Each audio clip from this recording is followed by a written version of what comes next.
Okay, this is a little video I do with, we got a nice crowd. I'll show. My wife don't want to be on. Andy's like me, he's got the glasses on. It's, Andy is my daughter Debbie's boyfriend. And I'm glad. Andy's not been in any of the little things I do. I got a little upset about 10 minutes ago and then they low, but I'm not going to say the F word today because it's my birthday. But the reason I was upset, I'm going to mention real quick. Those of you that watch all this, I talk about race issues and I talk about all the cop shootings and all these things. Well, I did not know. Today's my birthday, so when you see the video in a few days, I didn't know, but I turned the news on and they killed three cops in Baton Rouge, Louisiana today, and 4 more are injured and 1 is critical, so you might, by the time this video is posted, it might be 4 cops shot. Now, of course, I'll watch this type of news because I talk about all this. And what upset me was this. The host of, it's Brian Williams, who, it's a big history of Brian Williams, but he didn't say anything wrong. But Brian Williams is covering the coverage right now, okay? And he's a good newsman. And he keeps asking, as of this, me talking right now, he says, do we have any information on the shooter? And he doesn't want to say, do we know the race of the shooter? So he's asking someone else, do we have any information? For instance, was he associated with, okay, and he's wanting to say, do we know the race of the shooter? Which would be fine. If we know it's black or white, we want to know. Obviously, you would assume it was somebody that was black because Baton Rouge, Louisiana is where the black man by the name of Alton Sterling was killed last week. Alton Sterling was killed, shot by 2 white officers, and some of the other shootings, including the one in Dallas, Texas, were instigated by the video of a black person being shot. Not just Alton Sterling, which was Baton Rouge, but Castile also. 2 black men that were shot. The next day you had the 5 officers shot and murdered in Dallas. So you might want to understand is it may be a result of that. And I said last week that the media, the main news media, has not reported that there are some black radical groups that have been claiming that they're organized and that they've been claiming that these shootings are not lone wolf shootings, and they're using the exact same phraseology that ISIS uses, meaning some black militant groups have said all of the cop killings that we are going to do as black radical groups are going to be organized, they're not going to be independent, and we're doing it for the reasons that we're doing it. Okay, obviously it's all unjustified. The thing that got me mad was right now they're asking questions like, and Michael Isaacoff, who is he's a news guy, he's written in news articles and all, and he's been in controversy before, this man. But he had the nerve to say, right now, he said, we're not sure who it is, but he mentioned a white Christian Southern group. And he actually had the nerve to say some of the anti-policing comes basically from the white Southern Christians.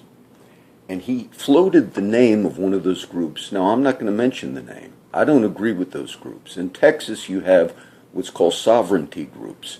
And these are groups that are, the bulk of them are white Christians, but Christians I would not agree with. And what they are claiming is we are sovereign. You have one in Texas called the Republic of Texas and all. We even have a restaurant here downtown called the Republic of Texas, all right? Now, I'm not sure if they're associated. But these white Christian groups, what they are claiming, and this has been going on for many years in Texas, what they claim is there's certain constitutional violations with police going up and arresting Christians and so forth. This has been going on for years, these groups. And they say the only legitimate police force that we will recognize might be sheriffs and constables. We're not going to, okay.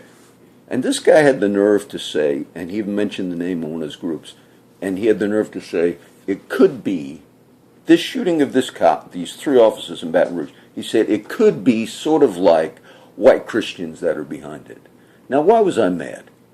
First of all, it would be quite obvious that if black militant groups are claiming responsibility, the man who shot the 5 officers in Dallas, he was on the phone with the Dallas police chief, who is black. And the Dallas police chief said, this whole last few days, the Dallas police chief said, we were on the phone with the shooter of our officers. And he said, I'm killing them because I hate white cops who are killing these black people. Now, the black police chief said the reason the sniper who killed 5 white officers in Dallas, he said his motive was, I'm doing it because of vengeance of white cops killing black. Do you know, after that came out, you still had people, including the president, say, we have no idea what the motive is. We don't really know what caused this. Well, if you have a black radical saying, I'm murdering white cops because white cops kill black people, you don't have to worry or question or do a whole thing about what the motive is. But now you have some cops that were just killed in Baton Rouge, which we condemn, and you actually have the gall, as the news, to float the story that it might be white Christians behind it. Now, if that's not going to lead to more radicalism in the country, that's irresponsible for what they did. And when you even have black militant groups claiming responsibility, and you have leaders in the country, including the president, at times saying, we don't know the motive. If a black guy shoots a cop and says, I'm shooting him because he's white and he's a cop, and you say, we don't know the motive. When Dylan Roof, a year and a half ago, went into the black church, Dylan Roof was a young kid that's now going to be tried for the death penalty. The federal government's going to try him on the death penalty because he shot, which was wrong, obviously. He went into a black church, they invited him in, he sat in the Bible study, and then he shot and killed a bunch of those black people. That was a very big story a year and a half ago. When he did that, he had manifestos written that were basically white racist manifestos. And everyone in the media, including the president, nobody questioned his motives. Because if you have a bunch of KKK stuff found on you, nobody questioned what was Dylan Roof's motives. Everybody said it was racism. Properly so. But when you have a black radical saying, I'm killing whites because I hate whites, and then the nation says, what was his motivation? We'll never know. What do you mean you'll never know?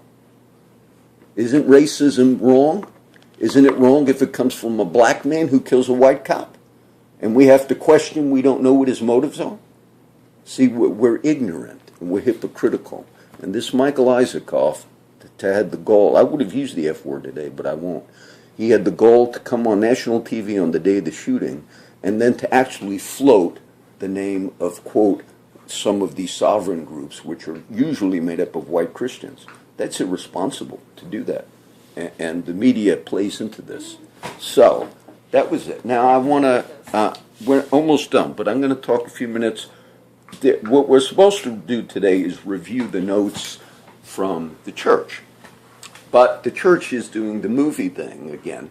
But the movie, Bethany, I want to ask you, do you remember? I don't remember what it was called. The Sudan Boys? Okay, the Sudan Boys. Mm-hmm. And what was the movie? They show a movie in Church Unlimited. They're showing like little movies, clips, and Pastor Bill is like commenting throughout the movie, but they don't show the whole movie. But it was on... It was called Lost Boys or something, right?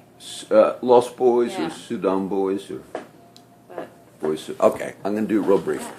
The Sudan Boys, or the Lost Boys, it was the Lost Boys. It was the vampire movie with Keith Sutherland we watched. No, that was a cult. In church. That was a cult classic called The Lost Boys. No, this was not the Lost Boys.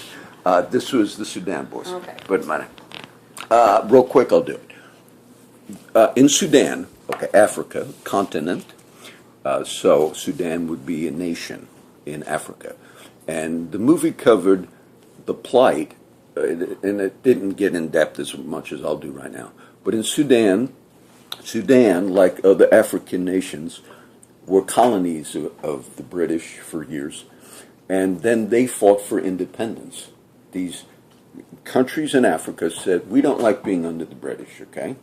Sort of like we had a lot about that in the news, about the Brexit. They didn't want to be under European either. So in Sudan, obviously blacks in Sudan, a lot of the Sudanese were rebelling, rightfully so, and said, we want to be independent. We don't want to be under British colonial rule. So they gained independence in the 1950s, okay?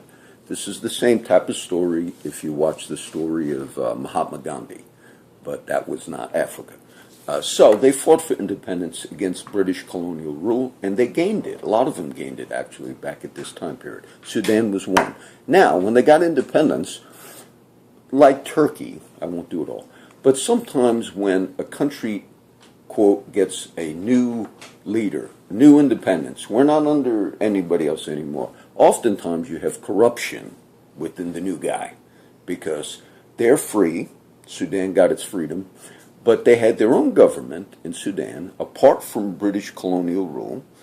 But the people in Sudan, even though they broke away from British rule, they began saying, we don't like our leadership. We have problems with our leadership. So in 1983, they had a second civil war in Sudan. And it lasted from 83 to about 2005. And this was a war where the people of Sudan were fighting against the government of Sudan. Now they started the Sudan People Liberation Army. And so, much like the language we hear today that I talk about, they're not familiar with, the Syrian Free Army and all that. Everybody says we're going to come against our leaders, and they always pick a good name, like the Freedom Lovers or whatever. So this was the Sudanese People's Liberation Army. Well, this Sudanese People Liberation Army are kind of cutthroat, but what they were doing in Sudan was they were fighting against their government for freedom. Now, the movie was about one of the boys that was displaced. You had, during this civil conflict, you had about 20,000 or so killed.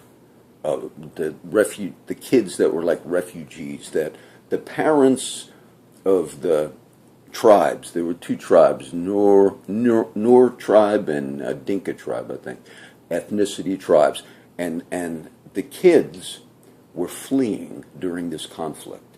And the Sudanese People's Liberation Army, what they would do is they would catch these young kids, 10 years old, 8 years old, 12 years old, and they would conscript them and say, you're going to fight in our people's army. And many of those children did fight, and they made the kids fight, but a lot of them fled to Ethiopia and different parts of Kenya, I think. And some of these kids, they were known as the Sudanese boys, the Lost Boys. And on this journey to get freedom, even to just leave Sudan and to go to other nations in Africa, some of these journeys took weeks and months. And these kids formed little groups, okay? Little groups like this group. But their parents were not with them. Many of them, the parents were dead, and the others, they didn't know what happened to the parents. So, out of the groups, they would usually have a team leader. They didn't call it that, but the oldest boy in the group, and oftentimes the boy was like 10, 11 years old. See, these are the young kids, the lost boys, and that 12-year-old kid would lead that group of kids on like 1,000, some of the miles they went was like hundreds and hundreds of miles for weeks and weeks and months. And they learned how to have these little groups. And when they showed up in Kenya and the other African nations, this was a big, displacement problem, a lot of orphans. So eventually, they had, after the Civil War kind of ended in 2005, something like that, you still had Sudan divided because the North. Now I remember this watching the news. I remember this myself back 10 years ago. Sudan, in the northern part, you had militant Muslims, and in the southern part, this is why I remember it, you had Christians. This is the boy in the movie. He was one of the kids from the southern part. So in the south of Sudan, you had Christians. In the north, you had Muslims. And they had a vote. They had a big referendum in the country, and I remember this, and they voted to break away. The South said, we're going to break away from the North, but the Muslims in the North didn't want that. Why? Our civil war in this country, it was based upon freedom of the slaves, freedom of the blacks, but it wasn't just on that. Many in the North of this country were still didn't want to end slavery.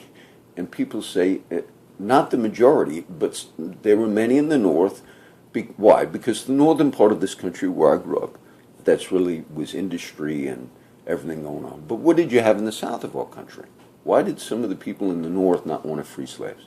A lot of the industry from the plantations and the farmers and all, that was industry. And they knew if they freed the slaves in this country, it was going to be a big economic disruption to a lot of the money grubbers in the North. And a lot of people don't know that played a role in our Civil War. Some people weren't looking at, should we free the blacks? Some were looking at, wait a minute, sounds good to abolish slavery. It sounds good to free the blacks, but you're going to be freeing all of these industry, the resources that the South provides. So a lot of people were against the freeing of the slaves, not because they were racist, but because of money, the root of all evil. So in Sudan, the Muslims in the north of Sudan, those were the urban centers, okay? Those were a little more, if you will, industrialized than the Christian blacks in the south of Sudan. And when the Christians in the south wanted to gain their independence from the northern Muslims, the same thing happened. They thought, we don't want you to be Christians independent, because a lot of the resources from the South farming were being used for the urban centers of the north of Sudan.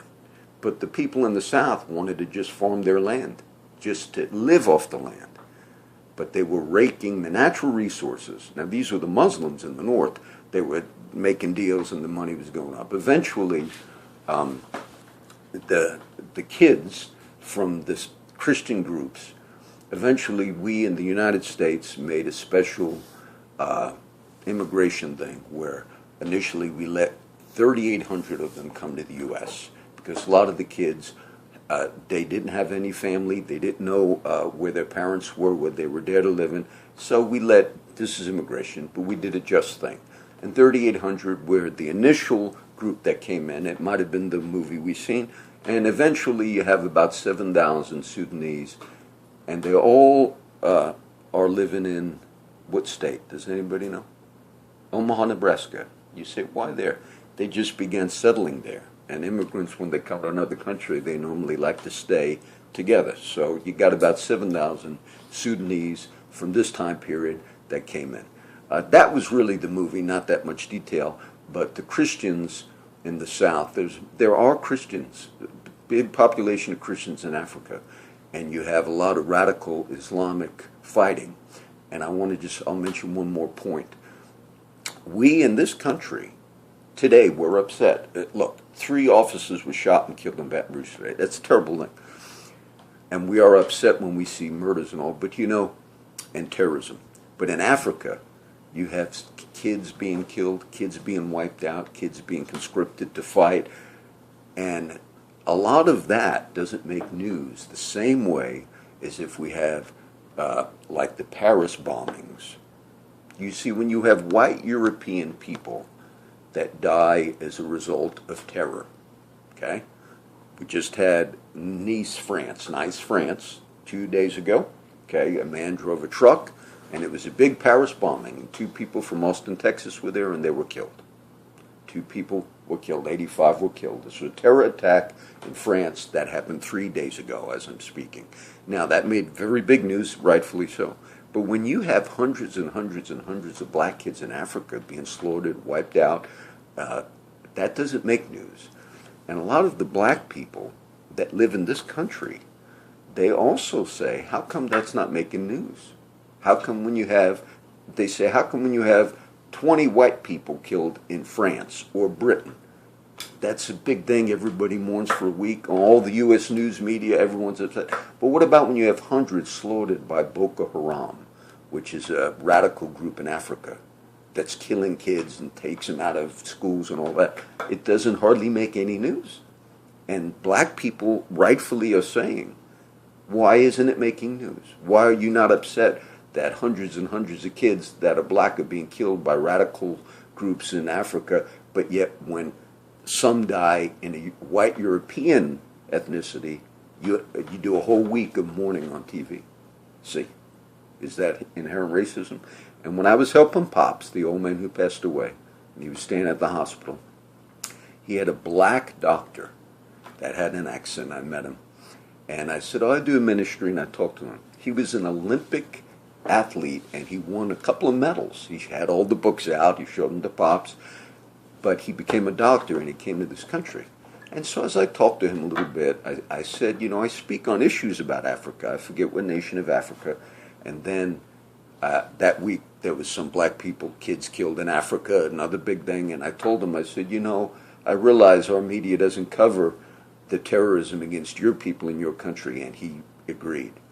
And he said, yes. He says, when black people are killed in terrorist attacks in Africa, it makes hardly any news. So it makes us question. So that's really the discussion today. The verses, I listened to the Mass on the radio this morning, and actually there was some good verses from Genesis, the story. I was going to do a lot on it, but it's a story when finally 3 angels appeared to Abraham and said, your wife Sarah's going to get pregnant next year. I taught a lot about this over the last few years. God made a promise that Sarah, she was 90 years old, and God promised Sarah and Abraham they would have a child, and they had a lot of other issues going on. I taught it all before. But today in the Mass on the radio, that's what the verse was. It was about God appearing to Abraham and Sarah and saying, I'm going to fulfill the promise. You're going to have a child. I'm going to carry out the promise. And then they used a verse from Daniel. It was Daniel chapter 12, and I've been quoting that the last few weeks. And the verse from Daniel was this. God said to Daniel, seal up the words. Put all the words in a book, Daniel. Seal them up, because at the time of the end, the time of the outcome, they're going to come to pass. But there's a period of waiting. There's a lot of prophecy in that chapter. I'm not going to do it all. Some good verses in that chapter. It says, those that turn many to righteousness are going to shine like the stars. It says, but those that do wicked will continue to do wicked. But then God said to Daniel, but you wait, because it's going to be fulfilled at the end. And then the last verse, I think, of Daniel 12 says, and when it's all done, you're going to stand in your lot at the end of the days, or you're going to see the fulfillment of what God said. And so those were some verses that were kind of mentioned in the Mass. I wanted to do those. And we only went 23 minutes. Does anybody have any questions about anything? No. Okay, I'm going to do a quick quiz. And Sudanese. Should have taken notes. What was the name of the Liberation Army? Does anybody remember from Sudan? Just a long name. Sudanese People's Liberation Army, something like that. Okay. And that's really it. I always want to always try and give one practical thing. So that's what I'll do, the one from Daniel. Just remember that. It's there's another verse in that chapter. It says, and at the end, knowledge will be increased. And it will go to and fro. There will be much more increase of knowledge. And this little silly video on YouTube and all this stuff, the technology, a lot of prophecy teachers say that the fulfillment of some of those verses are from modern technology, which could be true. Look, today you can Google, you can find information, and there were days you couldn't do none of that, And so I had one joke, but I don't know if I'll do it. I kind of remember it now, but I won't do it. I won't do the joke. Okay. So that's it. So remember, God made you a promise. You're going to keep that promise. Write the vision. The Bible says, put a plane upon tables. So everyone should have a mission statement, and it should be simple, meaning most of us are thrust into life, and we think, what was my purpose in life? I'm going to get a job to buy food, to do that. No, that's not your purpose. Now, your job, your career, whatever it is, that really isn't your main purpose. But that's a means to an end. So, if you have a good job, whether it's mechanic, firefighter, police, whatever it is, your purpose is greater than simply doing that job to get money. So find the purpose. And maybe the job you do, for instance, John, isn't that a cop's purpose to serve? That is, that's right. So he's not on the job just to get the check. He's on the job to serve the public, okay? And so that's what I'm saying. Your job, just the resources coming in, that's not your purpose. But you find your purpose, whether it's my friend Mike. You might see a few meetings in the next coming weeks that I'm going to do. My friend Mike's an excellent artist. Mike used to work for my wife's apartments. Well, I did a little meeting with Mike last week. He's still living there. He wants me to go over there. I'm going to go to Kingsville. Mike's an artist, and Mike used to tell me this. He gave me the tattoo, Mike. Mike used to tell me, he says, John, I'm not like you. I'm not into the Bible. I'm not into this and that.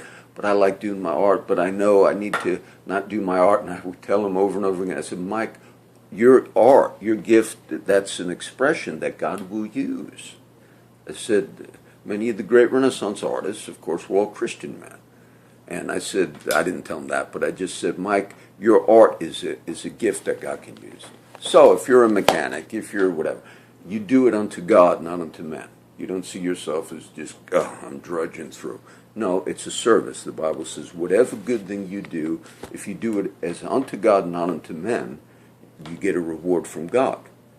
That's why if you're under one of my friends told me once, he said, I don't know, I'm going to quit my job, but it was a job he wanted. He was a friend of mine that was a convict, did a lot of years in prison. I said, why are you going to quit? He said, well, they hired a new guy, and they gave him better hours than I got. I said, well, are you out there? Do you still like your job? Yes. I said, you're still doing your job? Yeah, but he gets away with more than I get away with. I said, so how are you going to punish that guy? By you quitting your job? I said, what kind of punishment would that be? And then I told a little parable to him. He was a Muslim friend of mine, by the way. But I told him, I said, you're not there to worry about the other guy. You're there to accomplish, do what you need to do. And if that other guy's getting away with stuff, it'll catch up with him in the end. But you're not going to be punishing him by you quitting your job. I said, because you're the one that's punishing yourself. All right? That's it. We'll end with that. Say bye, everybody. Now we're going to eat. I don't eat till later, but it's my birthday, so I made everybody sit through it. God bless. Happy birthday. God bless everybody. That's it.